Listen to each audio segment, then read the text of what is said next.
Rénovation urbaine à Attu, on va démolir à tour de bras dès 2023. Le bourgmestre François Quinard d'Aubange est notre invité. Bonjour François Quinard. Bonjour.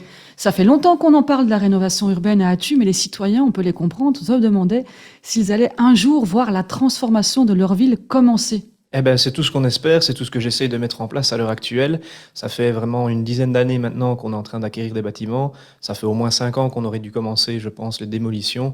Et donc, c'est ce qu'on vient vraiment de lancer maintenant. On espère déjà pouvoir aboutir fin de cette année.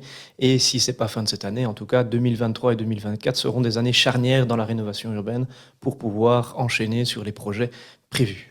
Alors il était temps de passer à la phase suivante, on l'entendait bien quand on circule un peu dans les rues d'Attu. C'est vraiment parti, c'est promis.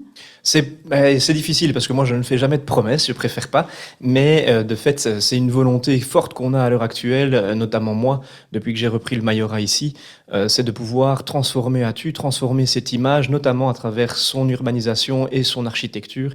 Et donc il est temps de mettre un terme à tous ces chancres et donc de mettre en marche cette rénovation urbaine.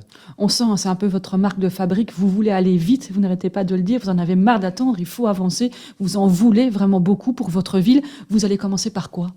Mais on va commencer par la placette du centre ici, enfin, ce qu'on appelle la placette du centre, à côté du centre culturel. On a déjà commencé par le street art qui a déjà donné pas mal de beaux résultats.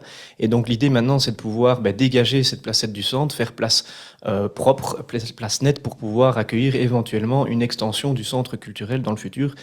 L'extension dont on parle depuis 30 ans, et je pense que voilà, on en a marre d'en parler depuis 30 ans, et il faut le faire maintenant. Alors ça, vous dites que ce sera pour 2023-2024 qu'on va raser les 4 bâtiments et le chalet et tous les garages qui sont derrière le centre culturel, mais vous espérez encore quand même que ça se fasse en novembre ? Oui, tout à fait, hein. Donc là, pour le moment, on a lancé toutes les procédures. On a ici demandé à avoir un permis pour pouvoir le faire. Il faut toujours un permis de toute façon. Donc on est encore en attente du permis, mais on a lancé en parallèle. C'était une volonté que j'avais aussi de pouvoir lancer les 2 procédures en parallèle, à savoir celle de l'attribution d'un marché. Donc on a lancé un marché, on a déjà reçu des offres, et donc maintenant, on attend d'avoir le permis pour pouvoir passer à la phase de démolition, et on espère novembre, décembre, et si ça se fait pas pour la fin de l'année, ce sera pour le début. Donc vous êtes vraiment prêt à passer à l'attaque. Et ce centre culturel, il faut le dire, ce sera une nouvelle salle de spectacle en plein cœur d'Attu qui va passer de 50 à 300 places, c'est exact ça ? De 150 à 300 places, tout à fait. Donc notre objectif, ce serait de le doubler. En tout cas, c'est une demande du centre culturel.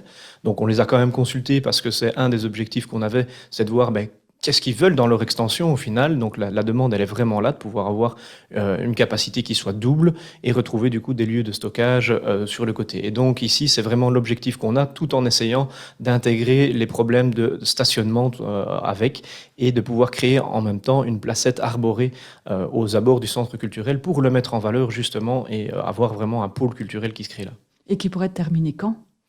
Qui pourrait terminer quand? C'est toujours la bonne question qu'on pose, et de nouveau, je ne vais pas faire de promesses, mais comme je dis, toujours vite et bien, donc j'espère le plus tôt possible, et on va devoir quand même aller chercher des subsides de nouveau dans cette matière. C'est pas toujours évident, on doit parfois attendre les subsides très longtemps, c'est parfois ce qui, moi, m'énerve beaucoup, mais l'idée ici, ce sera de se dire que on va se fixer comme objectif d'avoir un permis pour les aménagements en 2023 et de pouvoir créer ces aménagements en 2024. Merci François Quinard de témoigner dans notre studio.